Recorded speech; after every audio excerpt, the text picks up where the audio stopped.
உலகெங்கிலும் வாழும் தமிழ் மக்களுக்கு சமரனின் பேரன்பு வணக்கங்கள். ஆம்ஸ்ட்ராங் கொலை இன்னும் கொலையாளி யாருன்னு கண்டுபிடிக்கல. 11 பேர்லேருந்து தற்போது கைது நீண்டுக்கிட்டே போகுது. ஒரு 15 வரைக்கும் வந்திருக்கு. இப்போ உண்மையான குற்றவாளி யாருன்னு யாருக்குமே தெரியாது, காவல்துறைக்கே தெரியாது. அதுதான் உண்மை. சரிங்களா? விசாரணை நடந்துக்கிட்டு இருக்கு.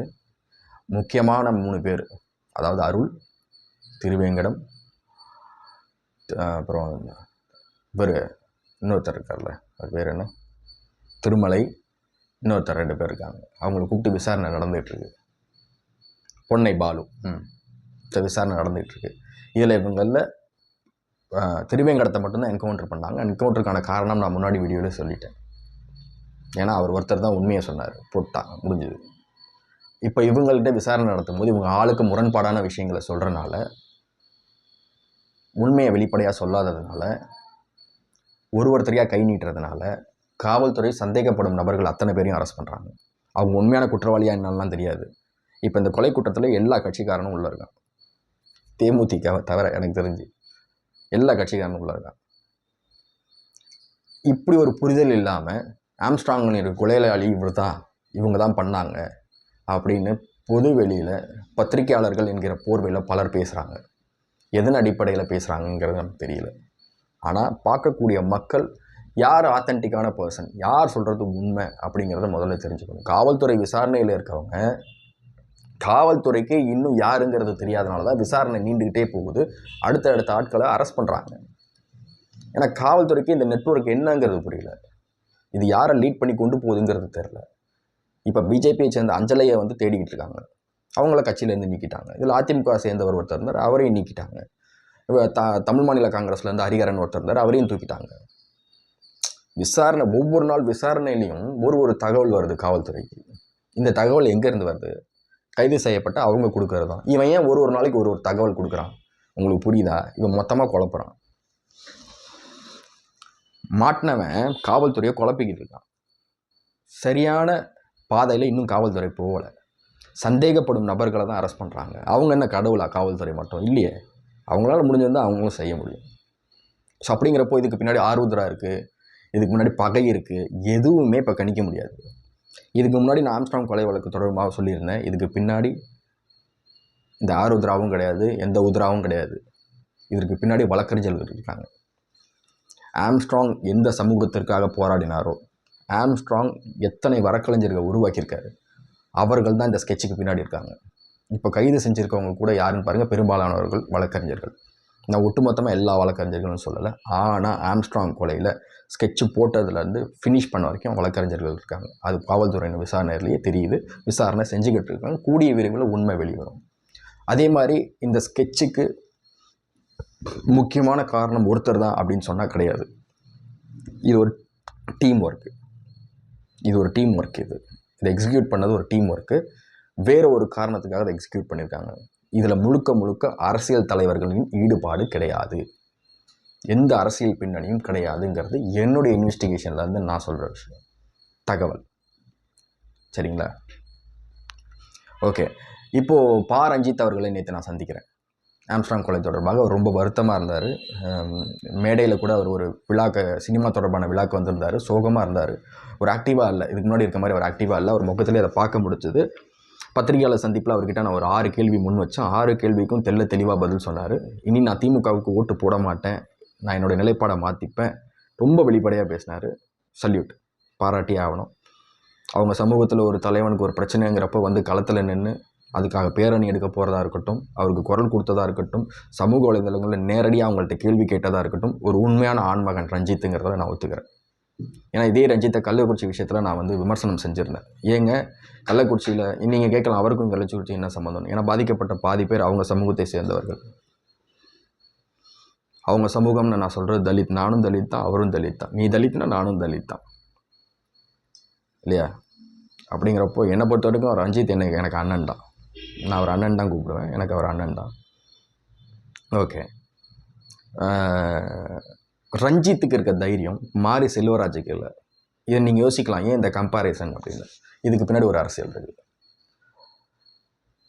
மாரி செல்வராஜ் ஆம்ஸ்ட்ராங்குக்கான இறுதி அடக்கம் செய்கிறது போது போயிட்டு ஒரு மாலையை போட்டுட்டு ஓடி வந்துட்டாப்புல. பத்திரிகையாளர்களை சந்திக்கலை. பத்திரிகையாளர் கேள்வி கேட்பாங்கன்னு தெரிஞ்சு அங்கேருந்து தப்பிச்சிட்டாப்புல. நேற்று அவருடைய இந்த ஃபங்க்ஷனுக்கு பிரசாத் லேபுக்கு அவரும் வராரு, வேற ஒரு நிகழ்ச்சிக்கு. நான் எப்படி ரஞ்சித்திட்ட கேள்வி கேட்க போனனோ அதே மாதிரி மாரி செல்வராஜிட்ட போடுறேன். கையெடுத்து கும்பிட்டு தயவுசெய்து விட்டுருங்க, வேணான்ட்டாப்புல. நம்ம அதுக்கு மேலே ஒன்றும் பண்ண முடியாது, கம்பல் பண்ணிலாம் மைக்கு நீட்ட முடியாது இல்லையா? ஸோ அப்படிங்கிறப்போ உன் சமூகத்தைச் சேர்ந்த, உனக்காக குரல் கொடுத்த, உன் மக்களுக்காக குரல் கொடுத்த, உன்னுடைய அதிகாரத்திற்காக குரல் கொடுத்த, உன்னுடைய மக்களின் பாதுகாப்புக்காக குரல் கொடுத்த ஆம்ஸ்ட்ராங்குங்கிற ஒருத்தர் படுகொலை செய்யப்பட்டிருக்காரு. நீ இறுதி ஊர்வலத்தில் போய் மாலையை போட்டு வந்த. ஒரு ஆறுதலுக்கு ட்வீட் போட்டியா?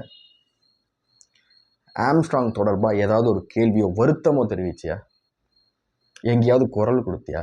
இல்லை யார்ட்டையாவது அதை பற்றி பேசுனியா? நீங்கள் எதுவுமே செய்யலையே மாரி செல்வராஜ். ஏன்? தொடர்ந்து உங்களுடைய படங்கள்ல எல்லாம் தலித் மக்களினுடைய அரசியல் நீங்கள் பேசக்கூடிய நீங்கள், திரையில் பேசுகிற நீங்கள் தரையில் பிரச்சனைனா ஓடி ஒளிகிறீங்களே ஏன்? ஏன்னா அதையும் நானே சொல்கிறேன். இவருடைய முதலாளி அண்ணன் உதயநிதி ஸ்டாலின். திமுகவை எதிர்த்து இவர் பேச முடியாது. ஏன்னா இவருடைய அடுத்தடுத்த படங்கள் ரெட் ஜெயின் தான் ரிலீஸ் பண்ணுது. அதுக்கு பின்னாடிலாம் ஒரு அரசியல் இல்லையா? ஸோ சமூகத்துக்காக உன்னுடைய எழுத்தலையும் உன்னுடைய படைப்புலையும் குரல் கொடுத்த நீ ரியல் லைஃப்பில் ஒரு பிரச்சனைனா ஓடி ஒளிகிறன்னா உன்னை என்னன்னு சொல்கிறது?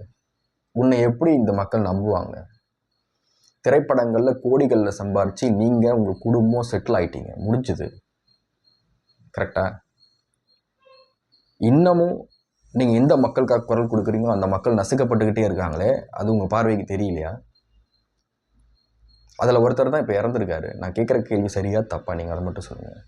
நீங்கள் கேட்கலாம், நான் ஒரு டேரக்டர், நான் என்னத்துக்கு இதுக்கு போய் குரல் கொடுக்கணும்? இது அரசியல் சம்மந்தப்பட்ட படுகொலை, நான் ஏன் குரல்? அப்புறம் எதுக்கு சாவுக்கு போய் மாலையை போட்டேன்? உனக்கும் ஆம்ஸ்ட்ராங்குக்கும் சம்மந்தம் இல்லைன்னா நீ ஏன்ப்பா சாவுக்கு போனேன்? ஏன் மாலையா போட்ட? உங்களுக்கு ப்ரொடியூஸ் பண்ண ரஞ்சித் குரல் கொடுக்குறாருல, நிற்கிறாருல, ரஞ்சித்தோட நீங்கள் போய் நிற்கணுமா இல்லையா? அப்போ நீங்கள் இந்த இடத்துல காம்ப்ரமைஸ் பண்ணிக்கிறீங்க. உங்கள் தேவைக்காக, சுயநலத்திற்காக நீங்கள் காம்ப்ரமைஸ் ஆகிக்கிறீங்க. திமுகவோட சமரசம் ஆகிக்கிறீங்க. உதயநிதி உங்களுடைய நெருங்கிய நண்பருங்கிறனால சமரசம் ஆகிக்கிறீங்க. அப்போ இனிமேல் பொதுவெளியில் கருத்து பேசக்கூடாது, மாற்று சமூகத்தினரை பற்றி பேசக்கூடாது, சாதிய வன்கொடுமை, சாதிய எதிர்ப்பை பற்றிலாம் நீங்கள் பேசக்கூடாது.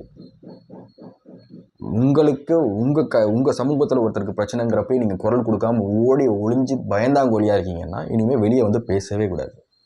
சத்தமே இல்லாமல் போயிடணும். புரிஞ்சுதா? உங்கள் மக்களே உங்களை வெறுக்கக்கூடிய சூழ்நிலை தான் இப்போ இருக்கிறாங்க. அவங்களுக்கே நீங்கள் குரல் கொடுக்கலையா? ஏப்பா நீ படம் எடுத்த அதுக்கான ஒரு சம்பளத்தை வாங்கினேன், சரி முடிஞ்சுது, செட்டில் ஆகிட்டேன் நீನು. இப்போ அந்த மக்களுக்கு ஒரு பிரச்சனை, நீ களத்தில் இறங்கணுமா இல்லையா? உங்கள் ஊரில் தண்ணி வந்தப்போ நீ போய் நின்னல, உதயநிதியை கூப்பிட்டு போய் நின்னியா இல்லையா? அப்போ உன் ஊரில் உனக்கு ஒரு பிரச்சனைனா போய் நிற்போம். உன் சமூகத்தில் ஒரு தலைவனுக்கு ஒரு பிரச்சனை, நீ நிற்க மாட்டியா? நீ எத்தனை பேரை உருவாக்கியிருக்க ஒரு படைப்பாளியாக சொல்லு பார்ப்போம். ஒரு படைப்பாளியாக உன் சமூகத்தை சேர்ந்தவங்களுக்கு எத்தனை பேர் உதவி பண்ணியிருக்கேன்? ஆம்ஸ்ட்ராங் 1000க்கும் மேற்பட்ட வழக்கறிஞர்களை உருவாக்கியிருக்காரு. எத்தனை பேரை படிக்க வச்சுருக்காரு தெரியுமா? எத்தனை பேருக்கு தினசரி உணவு கொடுத்துருக்காரு தெரியுமா? எத்தனை பேருடைய வாழ்வாதாரத்தை உயர்த்தியிருக்காரு தெரியுமா? ஒரு படைப்பாளியாக நீ படம் எடுத்ததை தவிர வேறு என்ன பண்ண? அப்புறம் எதுக்கு நீ பொதுவெளியில் சாதியை பற்றி பேசுகிற? ரஞ்சித்துக்கு இருக்க கட்ஸில் 1% கூட உனக்கு கிடையாது. தயவுசெய்து இனிமேல் நீங்கள் பொதுவெளியில் பேசாதீங்க. இதோடு ஸ்டாப் பண்ணிங்க. உங்களை நான் உத்து கவனிச்சுட்டு வாங்குறேன், புரிஞ்சுதா? இதோடு நீங்கள் ஸ்டாப் பண்ணிக்கணும். டன். ஸோ ஆம்ஸ்ட்ராங் கொலை சம்மந்தப்பட்ட தொடர்பான இந்த விசாரணை நீண்டுக்கிட்டே போகுது. இந்த விசாரணையுடைய முடிவில் இதில் எந்த அரசியல் பின்புலமும் இருக்காது.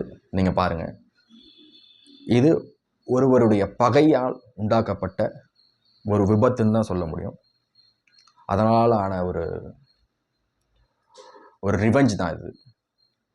மற்றபடி இதில் அரசியல் பின்புலமோ சாதிய பின்புலமோ எதுவுமே இருக்காது. என்னுடைய தனிப்பட்ட இன்வெஸ்டிகேஷன் சொல்கிறேன். மிகப்பெரிய பொருட்செலவில் பணம் கையாளப்பட்டு எல்லாம் உள்ளே போயிருக்கு தான், இல்லைன்னா சொல்ல முடியாது. ஏன்னா இது ஒருவரால் போடப்பட்ட ஸ்கெட்சு கிடையாது, டீம் ஒர்க். நான் அதை மென்ஷன் பண்ணுறேன். இதுக்கு பின்னாடி வழக்கறிஞர்கள் இருக்காங்க, நான் டைரெக்டாகவே மென்ஷன் பண்ணுறேன். ரெண்டாவது, நான் ஏற்கனவே சொன்ன மாதிரி தான், ஆம்ஸ்ட்ராங்கை கொலை செய்ய போகிறோம் அப்படிங்கிறது அந்த கூட்டத்தில் 3 பேருக்கு தான் தெரியும். இது ஏற்கனவே நான் சொல்லியிருக்கேன். மிச்சம் பூரா யாரை வெட்ட போகிறோன்னு தெரியாமல் போய் தான் வெட்டினவனுங்க. அதனால் இந்த ஆம்ஸ்ட்ராங் கொலை வழக்கு தொடர்பாக அடுத்த 2 வருஷம் இந்த கேஸ் எதை நோக்கி போகுங்கிறத முன்கூட்டியே திட்டமிட்டு அதற்கான வழக்கறிஞருக்கு டீமை ரெடி பண்ணிட்டு தான் இந்த டீம் உள்ளே இறங்கினது. இப்போ நீங்கள் பாருங்கள், வெட்டுப்பட்டவர் ஒரு வழக்கறிஞர் ஆம்ஸ்ட்ராங். ஒரு கட்சி மாநில தலைவருங்கிறத தாண்டி அவர் ஒரு வழக்கறிஞர் இல்லையா? இப்போ வெட்டுப்பட்டவங்களுக்கு சாதகமாக ஒரு டீம் வழக்கறிஞர்கள் கேஸ் எடுப்பாங்கள்ல, யாரும் வரமாட்டாங்களா? அப்படி எதுவும் வழக்கறிஞர்கள் சபதம் எடுத்திருக்காங்களா? நாங்கள் ஆம்ஸ்ட்ராங் எதிராக கொலை செஞ்சவங்களுக்கு அது வக்கீலாக நாங்கள் இறங்க மாட்டோம், கேஸ் கையில் எடுக்க மாட்டோம்னு கிடையாது. அவங்களுக்கு ஏதோ ஒரு டீம் இறங்கும், நீங்கள் பாருங்கள். இப்போது பொன்னை பாலுவோட ஒய்ஃப் மனு போட்டிருக்காங்கல்ல, என் கணவருக்கு பாதுகாப்பு இல்லைன்னு. எந்த தைரியத்தில் வந்து அவங்க மனு போடுறாங்க, அவங்களுக்கு பின்னாடி இருக்கக்கூடிய வக்கீல் யார், அதெல்லாம் நம்ம பார்க்கணும். பின்னணியை பார்க்கணும், ரூட் காசை பார்க்கணும். என்றைக்குமே நுனிப்புள் மேயிற மாதிரி மேயவே கூடாது.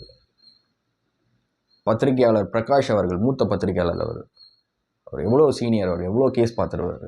இந்த ஆம்ஸ்ட்ராங் கொலை வழக்கில் எடுத்த உடனே முதல் நாளே அவர் பேசுகிறது என்னென்னா, ஆம்ஸ்ட்ராங் வந்து ஆருத்ரா கேஸில் 5000 கோடியை பிரிக்கிறதுல வந்து சண்டையில் அவரை போட்டாங்கன்னு சொல்கிறார். அது எவ்வளோ பெரிய பொய். ஆதாரம் இருக்கா? 5000 கோடியில் இவர் என்ன வாங்கினார்? இவருக்கும் ஆருத்ராவுக்கும் என்ன தொடர்பு? இவர் எப்படி ஆருத்ரா வழக்கில் உள்ளே போனார்? இதெல்லாம் பேசணுமா இல்லையா? எதையுமே பேசலை. மொட்டையாக அதை மட்டும் பேசுகிறார். இன்றைக்கி வந்து என்ன சொல்கிறாரு? இல்லை, ஆம்ஸ்ட்ராங் கொலை ஒரு விபத்து அப்படிங்கிறாரு. அப்படியே முரண்பாடாக இருக்கார். எப்போவுமே எந்த தகவலையுமே எந்த செய்தியுமே நம்ம உள்வாங்கிக்கிறோம் அப்படின்னா அதனுடைய உண்மைத்தன்மை என்னங்கிறத R&D பண்ணாமல், அதாவது ரிசர்ச் பண்ணாமல், இதில் உண்மை இருக்கா இல்லையான்னு தெரியாமல் நம்ம அதை பற்றி யோசிக்கவே கூடாது. இது தேவையில்லாமல் நமக்கு ஒரு ஸ்ட்ரெஸ்ஸை கொண்டு வந்து விட்டுரும். முடிஞ்ச அளவுக்கு ஆத்தென்டிக்கான பர்சன், அதாவது யாரை நான் சொல்கிறேன்னா, இதற்கு முன்னாடி ஓய்வு பெற்ற காவல்துறை அதிகாரிகள், மூத்த வழக்கறிஞர்கள், நான் சொல்கிறது புரியுதா? மூத்த வழக்கறிஞர்கள் அவங்க பேசுவாங்க. அவங்களுக்கு இந்த கேஸ் எதை நோக்கி போகுங்கிறது நல்லா தெரியும். அந்த மாதிரி ஆட்கள் பேசுகிறத மட்டும் நம்ம பார்த்தோம், கவனித்தோம்னா மட்டும்தான் நமக்கு வந்து இதனுடைய உண்மைத்தன்மை தெரியுமே தவிர, மற்றபடி வேறு யார் பேசுகிறது எல்லாம் கண்டென்ட்டுக்காக பெய்டு காசை வாங்கிட்டு பேசுகிறாங்க, கண்ட கருமத்தை பேசுகிறாங்க. எதுலேயுமே உண்மை கிடையாது. பேசுகிறதுல 1% கூட ஆம்ஸ்ட்ராங் தொடர்பாக பேசுகிறதுல உண்மை கிடையாது. நாம் இந்த ஆம்ஸ்ட்ராங் கொலை வழக்கு தொடர்பாக தீர்ப்பு கொடுக்க முடியாது, ஜஸ்டிஃபிகேஷன் நம்ம கொடுக்கக்கூடாது, அது தப்பு. தகவல் சொல்லலாம், கருத்து சொல்லலாம், கேள்வி கேட்கலாம், அவ்வளோதான். இந்த 3 தான் இருக்குது. இது கூட தெரியாமல் சமூக வலைதளங்களில் உட்காந்து பேசுகிறவங்கள நீங்கள் என்னன்னு சொல்கிறது? கேட்டால் ஒரே வார்த்தை, நீங்கள் வந்து டெஃபமேஷன் கேஸ் போட்டுக்கோ. ஒருத்தர் சொல்கிறார், ஒரு பத்திரிக்கையாளர், அவர் நான் கேட்ட கேள்விக்கு பதில் சொல்ல முடியாமல் அவர் வந்து டிஃபமேஷன் கேஸ் போட்டுக்கோ அப்படின்றாரு. அந்த தைரியம் தான், வேறு ஒன்றும் கிடையாது. சரி, ஆம்ஸ்ட்ராங் கொலை கேஸை பொறுத்த வரைக்கும் ஒரு மிகப்பெரிய நெட்வொர்க் மாட்டும். அதை நீங்கள் பொறுத்திருந்து பார்ப்போம். நன்றி.